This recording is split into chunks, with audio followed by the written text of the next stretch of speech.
do it. Hello, Brubs. We're back with Perfume, the story of a murderer by Patrick Suskind. I believe we're on section 8, not as in poverty, but as in the poverty of our souls, section 8.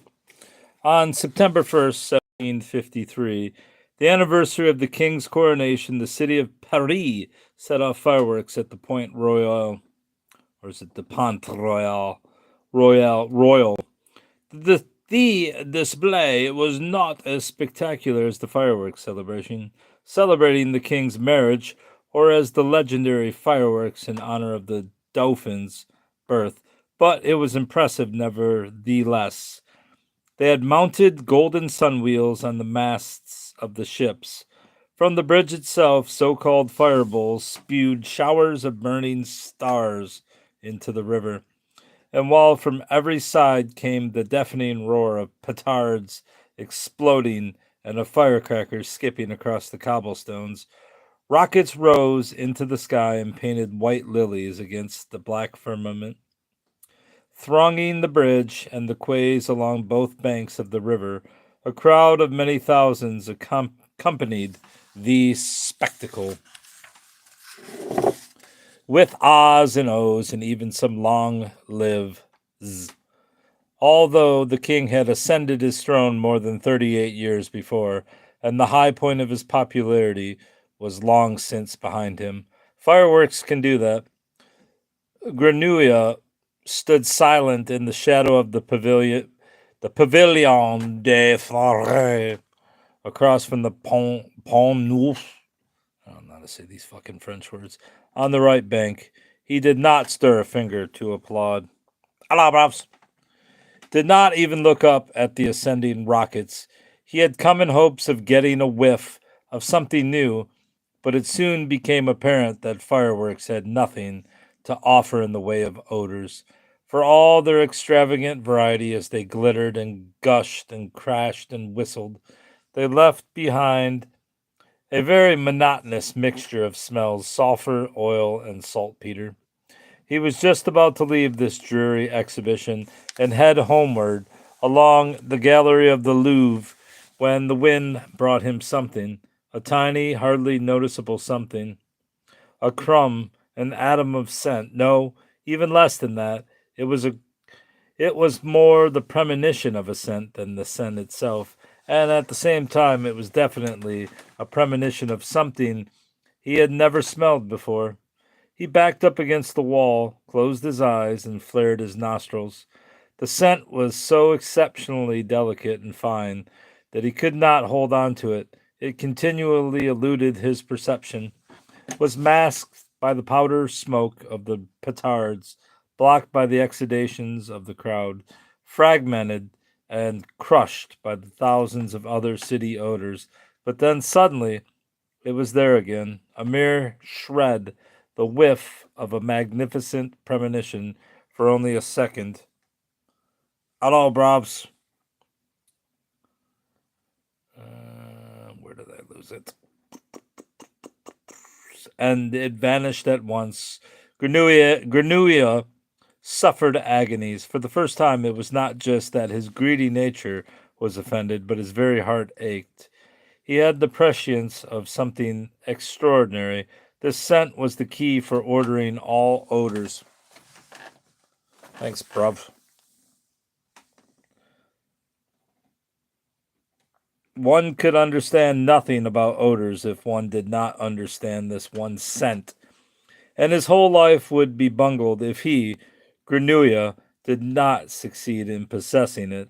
He had to have it not simply in order to possess it, but for his heart to be at peace. Thanks, bruv. He was almost sick with excitement. He had not yet even figured out what direction the scent was coming from. Sometimes there were intervals of several minutes before a shred was again wafted his way, and each time he was overcome by the horrible anxiety that he had lost it forever. He was finally rescued by a desperate conviction that the scent was coming from the other bank of the river, from somewhere to the southeast. He moved away from the wall of the Pavilion de Let me roll that R. Flore, dived into the crowd and made his way across the bridge. Every few strides he would stop and stand on tiptoe in order to take a sniff from above people's heads, at first smelling nothing for pure excitement. Then finally there was something. He smelled the scent, stronger than before, knew that he was on the right track, dived in again, burrowed through the throng of gapers, and pyrotechnicians, unremittingly setting torch to their rocket fuses, lost the scent in the acrid smoke of the powder, panicked, shoved and jostled his way through and burrowed onward, and after countless minutes reached the far bank, the Hotel de Mali, however the fuck you say it, the Quai Malaquais, the entrance to the Rue de Seine. Sane. Yeah, this is the Bible, buddy. Here he stopped, gathering his forces, and smelled. He had it. He had hold of it right. Jesus Christ. He had told of it. Motherfucker. He had hold of it tight. The odor came rolling down the Rue de Seine like a ribbon, unmistakably clear, and yet, as before, very delicate and very fine. Grenouille felt his heart pounding, and he knew that it was not the exertion of running that had set it pounding, but rather his excited helplessness in the presence of this scent. He tried to recall something comparable, but had to discard all comparisons. This scent had a freshness, but not the freshness of limes or pomegranates, nor the freshness of myrrh or cinnamon bark or curly mint, or birch or camphor or pine needles, nor that of a May rain or a frosty wind or of well water. And at the same time it had warmth, but not as bergamot, cypress, or musk has, or jasmine or daffodils, not as rosewood has or iris. This scent was a blend of both, the evanescence and substance, not a blend, but a unity, although slight and frail as well, and yet solid and sustaining.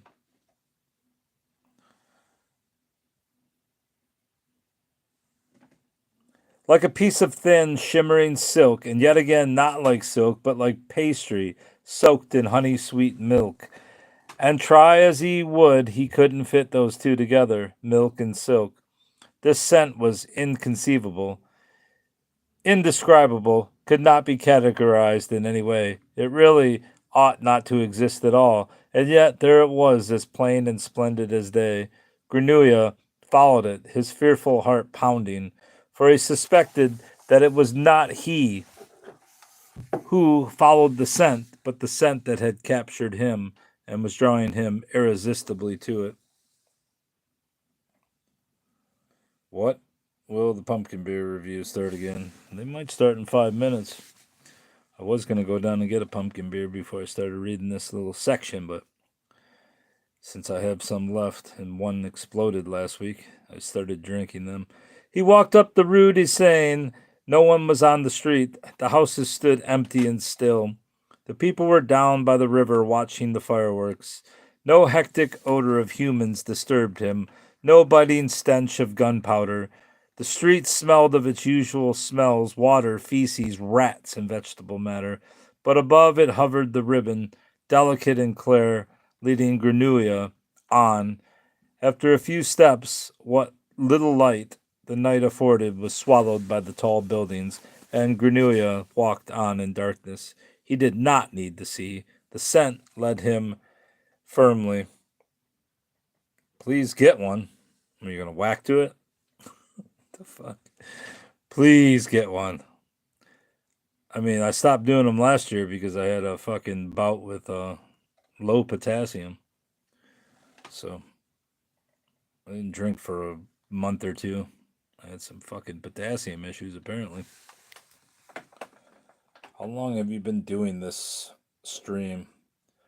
At current 10 minutes and 34 seconds.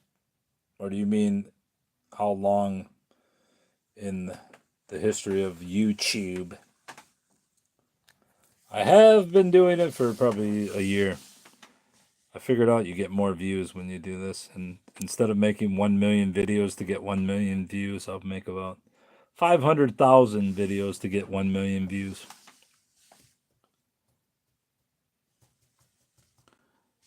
50 yards farther, he turned off to the right, up the Rue des Marais, a narrow alley hardly a span wide and darker still, if that was possible. Strangely enough, the scent was not much stronger. It was only purer, and in its augmented purity, it took on an even greater power of attraction. Grenouille walked with no will of his own. At one point, the scent pulled him strongly to the right, straight through what seemed to be a wall. This stream, at present, that I'm recording now, started 11 minutes and 40 seconds ago. It was only pure, and in its augmented purity it took on an even greater power of attraction.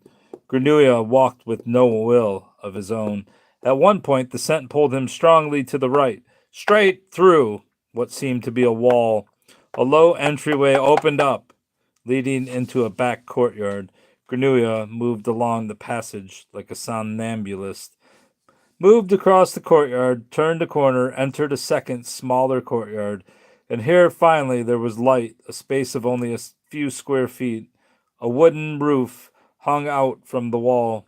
Beneath it, a table, a candle struck atop it. A girl was sitting at the table, cleaning yellow plums. With her left hand, she took the fruit from a basket, stemmed and pitted it with a knife, and dropped it into a bucket. She might have been 13, 14 years old. Grenouille stood still. He recognized at once the source of the scent that he had followed from half a mile away on the other bank of the river. Not this squalid courtyard, not the plums. The source was the girl. Right, bruv. For a moment he was so confused that he actually thought he had never in all his life seen anything so beautiful as this girl, although he only caught her from behind in silhouette against the candlelight. He meant, of course, he had never smelled anything so beautiful, but since he knew the smell of humans, knew it 1,000-fold, men, women, children, he could not conceive of how such an exquisite scent could be emitted by a human being. Normally, human odor was nothing special, or it was ghastly. Children smelled insipid, men urinous, all sour sweat and cheese. Women smelled of rancid fat and rotting fish.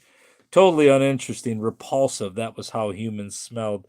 And so it happened that for the first time in his life, Grenouille did not trust his nose, and had to call on his eyes for assistance if he was to believe what he smelled. I'll grab one, but it's going to be a few pages, unless you pay me $18 million. What am I doing here? And so it happened that for the first time in his life, Grenouille did not trust his nose and had to call on his eyes for assistance if he was to believe what he smelled. This confusion of senses did not last long at all. Actually, he required only a moment to convince himself optically, then to abandon himself all the more ruthlessly to olfactory perception. And now he smelled that this was a human being, smelled the sweat of her armpits, the oil in her hair, the fishy odor of her genitals, Jesus, and smelled it all with the greatest pleasure. Her sweat smelled as fresh as the sea breeze, the tallow of her hair as sweet as nut oil. Her genitals were as fragrant as the bouquet of water lilies, her skin as apricot blossoms. And the harmony of all these components yielded a perfume so rich, so balanced, so magical that every perfume that Grenouille had smelled until now, every edifice of odors that he had so playfully created within himself, seemed at once to be utterly meaningless. 100,000 odors. See ya, bruv.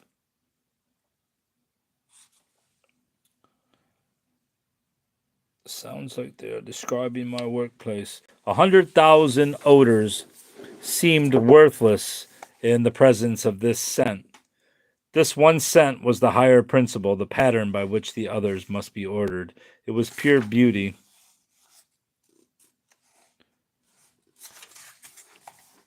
Granua knew for certain that unless he possessed this scent, his life would have no meaning. He had to understand its smallest detail, to follow it to its last delicate tendril. The mere memory, however complex, was not enough.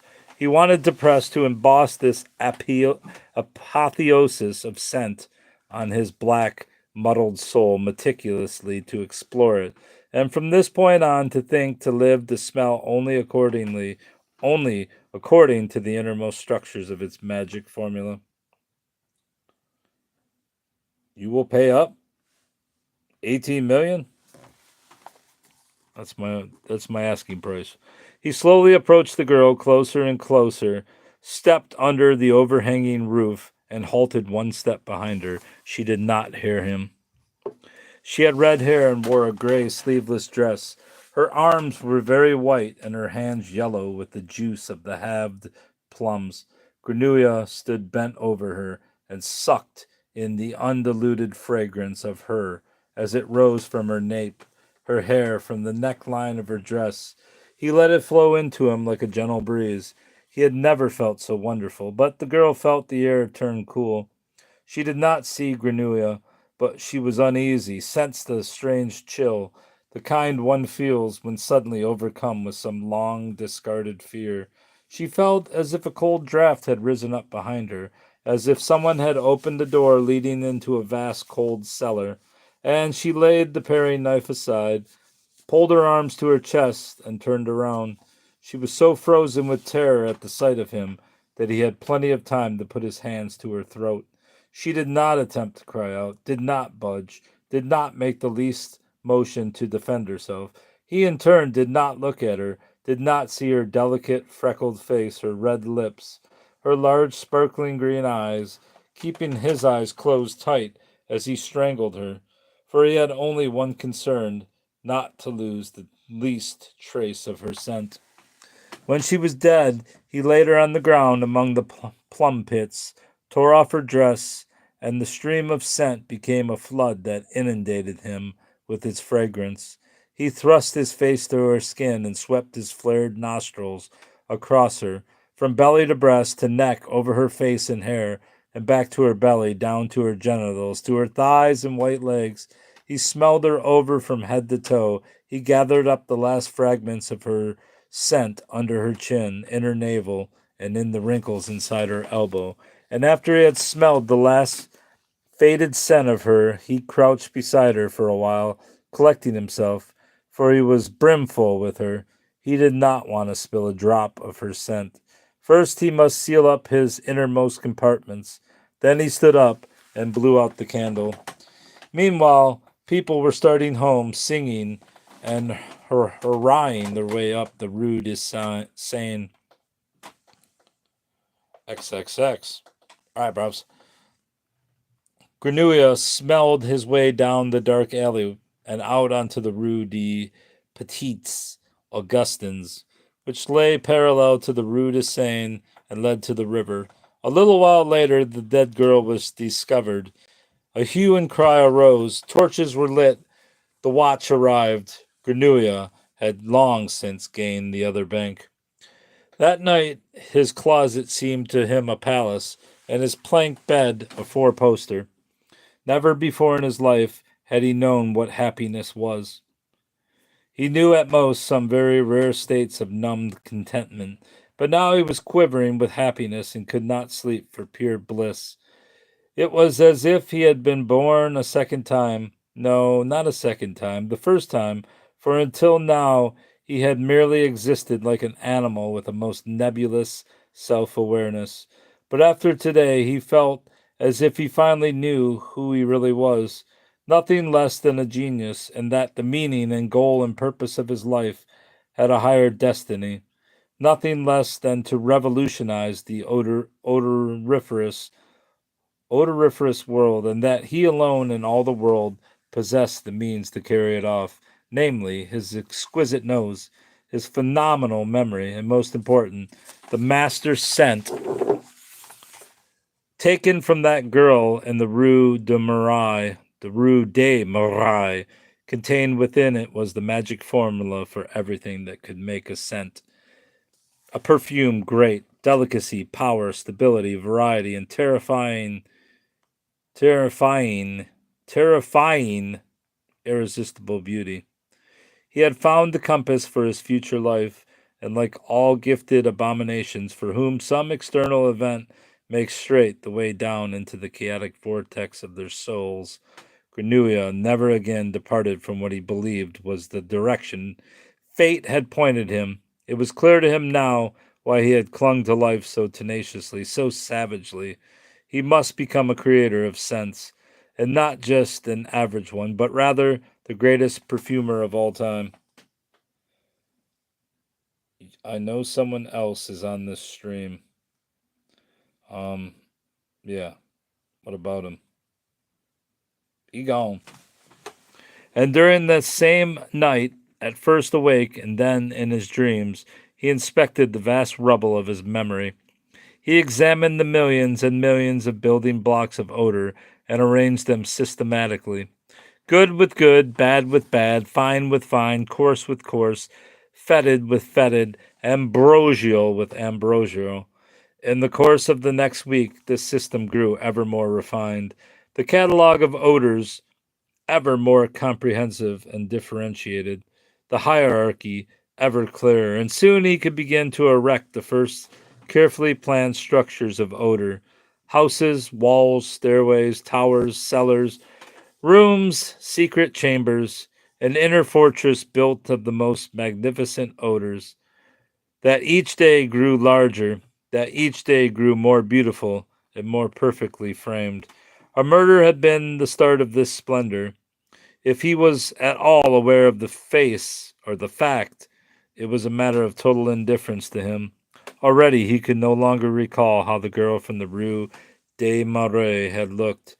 Not her face, not her body. He had preserved the best part of her and made it his own, the principle of her scent.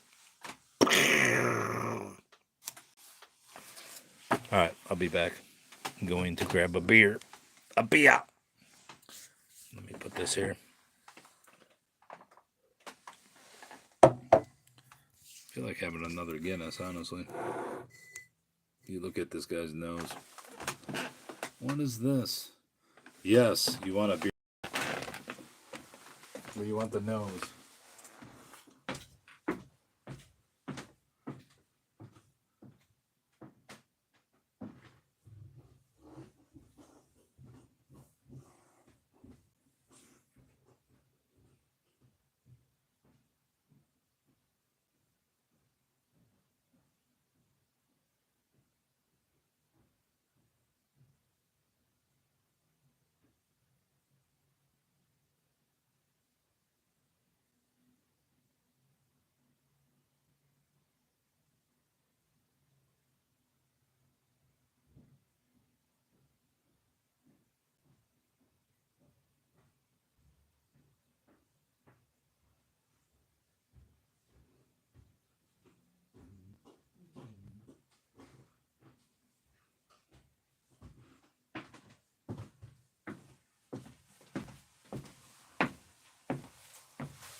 I ain't gotta chug this shit. Fuck you think I am, a cretin? It's not a very good pumpkin beer, it's just pumpkin ale. Not chugging it, dude.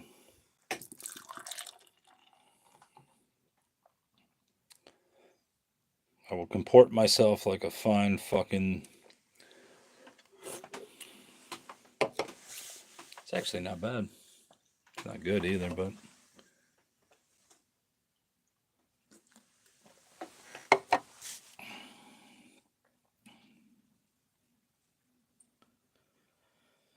My pop always does it, though. Hold your pop. Hey, Papa!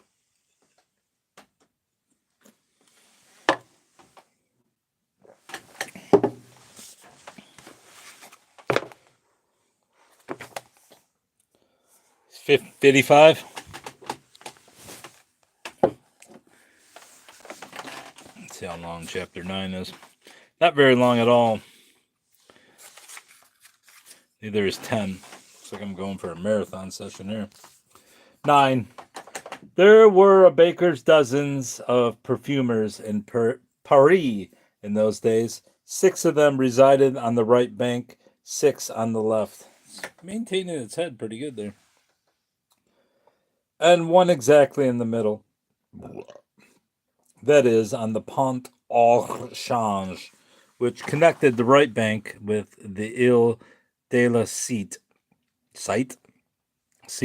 This bridge was so crammed with 4-story buildings that you could not glimpse the river when crossing it, and instead imagined yourself on solid ground on a perfectly normal street, and a very elegant one at that.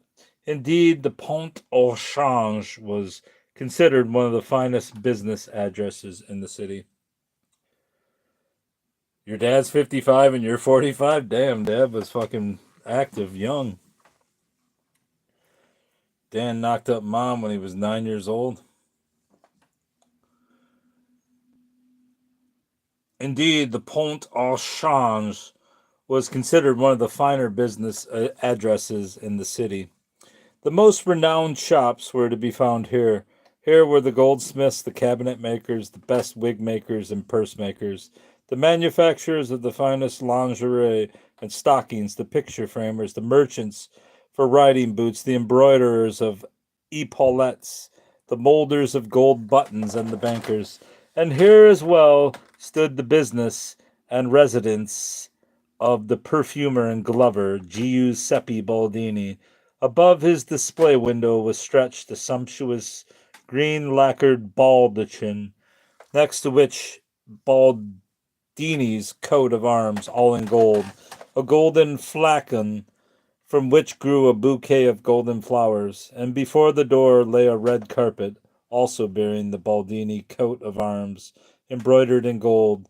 When you opened the door, Persian chimes rang out, and 2 silver herons began spewing violet-scented toilet water from their beaks into the gold-plated vessel, which in turn was shaped like the flagon in the Baldini coat of arms.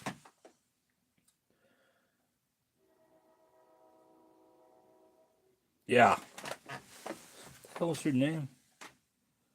Tenzin? What kind of fucking name is Tenzin? Behind the counter of light boxwood, however, stood Baldini himself, old and stiff as a pillar, in a silver powdered wig and a blue coat adorned with gold frogs. A cloud of frangipani.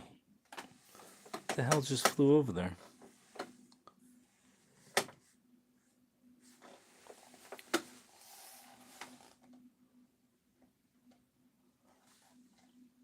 Cloud of frangipani with which he sprayed himself and every morning enveloped him almost visibly, removing him to a hazy distance.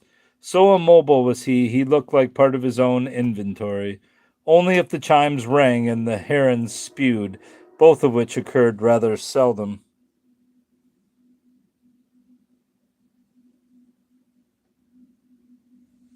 You're ashen? You're racist.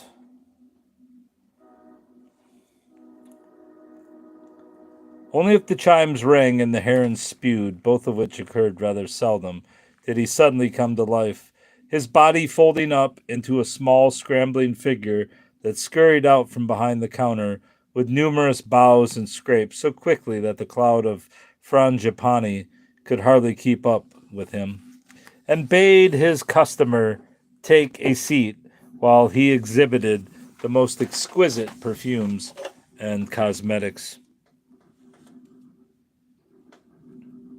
Listen to that train. Raging. Baldini had thousands of them. His stock ranged from essences absolus, floral oils, tinctures, extracts, secretions, balms, resins, and other drugs in dry, liquid, or waxy form, through diverse pomades, pomades, pastes, powders, soaps, creams, satchers, bandolines, brilliantines, mustache waxes, wart removers, and beauty spots, all the way to bath oils, lotions, smelling salts, toilet vinegars, and countless genuine perfumes.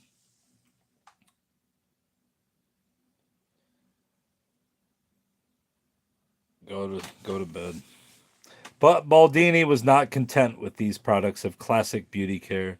It was his ambition to assemble in his shop everything that had a scent, or in some fashion contributed to the production of scent. And so, in addition to incense, pastilles, incense candles, and cords, there were also sundry spices, from anise seeds to zapata seeds, syrups, cordials, and fruit brandies, wines from Cyprus, Malaga, and Corinth, honeys, coffees, teas, candied and dried fruits, figs, bonbons, chocolates, chestnuts, and even pickled capers, cucumbers, and onions, and marinated tuna, plus perfume sealing waxes, stationery, lovers' ink scented with attar of roses, writing kits of Spanish leather, pen holders of white sandalwood, caskets and chests of cedar wood, potpourris and bowls for flower petals, brass incense holders, crystal flacons, and cruces with stoppers of cut amber,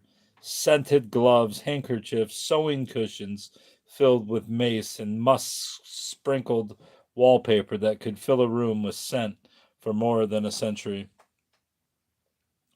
Did he finally leave? Thank fucking God. Naturally, there was not room for all these wares in the splendid but small shop that opened onto the street or onto the bridge, and so for lack of a cellar, storage rooms occupied not just the attic, but the whole second and third floor, as well as almost every room facing the river on the ground floor.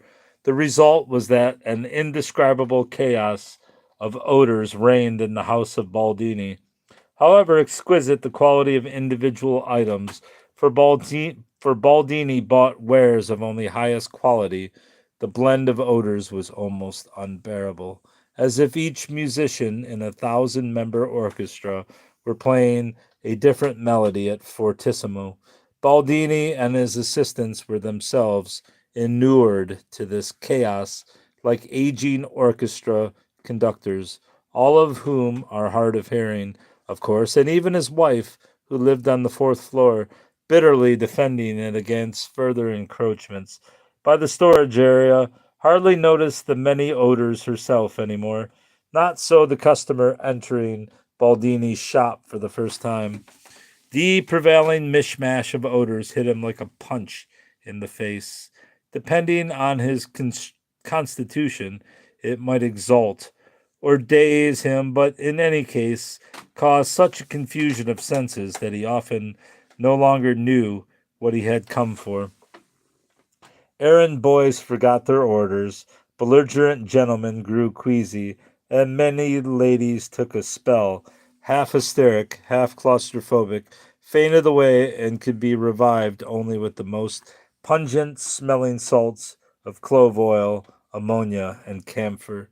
Under such conditions, it was really not at all astonishing that the Persian chimes at the door of Giuseppe Baldini's shop rang and the silver herons spewed less and less frequently.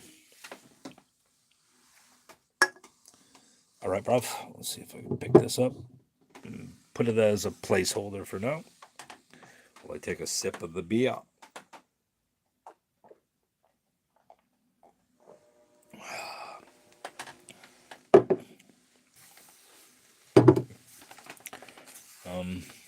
10.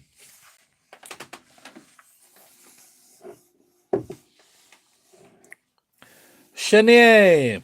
Chenier. Is that Chenier or Chenier? Chenier, Baldini cried from behind the counter, where for hours he had stood rigid as a pillar, staring at the door. Put on your wig, and out from among the kegs of olive oil and dangling Bayonne hams appeared Chenet, Baldini's assistant, somewhat younger than the latter, but already an old man himself, and moved toward the elegant front of the shop. He pulled his wig from his coat pocket and showed it and shoved it on his head. Are you going out, Monsieur Baldini? No, said Baldini. I shall retire to my study for a few hours, and I do not wish to be disturbed under any circumstances. Ah, I see. You are creating a new perfume. Baldini, correct. With which to impregnate a Spanish hide for Count Verhamont. He wants something like I think he said it's called Amor and Psyche, and comes he says from that bungalow in the Rue Saint Andre des Arts. That Pelisse, says Chenier. Baldini, yes indeed, that's the bungler's name. Amor and Psyche by Pelisse. Do you know it? Chenier. Chenet. Is that Chenier or is it Chenet? Bernier. Chenier. Chenier. Yes, I do indeed. You can smell it everywhere these days. Smell it on every street corner. But if you ask me, nothing special. It most certainly can't be compared in any way with what you will create, Monsieur Baldini. Baldini, naturally not. Chenier. It's a terribly common scent, this Amour and Psyche. Baldini, vulgar? Chenier. Totally vulgar, like everything from Pelisse. I believe it contains lime oil. Baldini, really? What else? Chenier, essence of orange blossom, perhaps, and maybe tincture of rosemary, but I can't say for sure. Baldini, it's of no consequence at all to me in any case. Chenier, naturally not. Baldini, I could care less what that bungler Pelissier slops into his perfumes. I certainly would not take my inspiration from him, I assure you. Chenier, you're absolutely right, Monsieur. Baldini, as you know, I take my inspiration from no one. As you know, I create my own perfumes. Chenier, I do know, Monsieur. Baldini, I alone gave birth to them. Chenier, I know. Baldini, and I am thinking of creating something for Count Vermont that will cause a veritable furor. Chenier, I am sure it will, Monsieur Baldini. Baldini, take charge of the shop. I need peace and quiet. Don't let anyone near me, Chenier. And with that, he shuffled away, not at all like a statue, but as befitted his age, bent over, but so far that he looked almost as if he had been beaten, and slowly climbed the stairs to his study on the second floor. Chenier took his place behind the counter, positioning himself exactly as his master had stood before, and stared fixedly at the door. He knew what would happen in the next few hours. Absolutely nothing in the shop, and up in Baldini's study, the usual catastrophe. Baldini would take off his blue coat drenched in frangipani, sit down at his desk, and wait for inspiration. The inspiration would not come. He would then hurry over to the cupboard with its hundreds of vials and start mixing them haphazardly. The mixture would be a failure. He would curse, fling open the window, and pour the stuff into the river. He would try something else. That too would be a failure.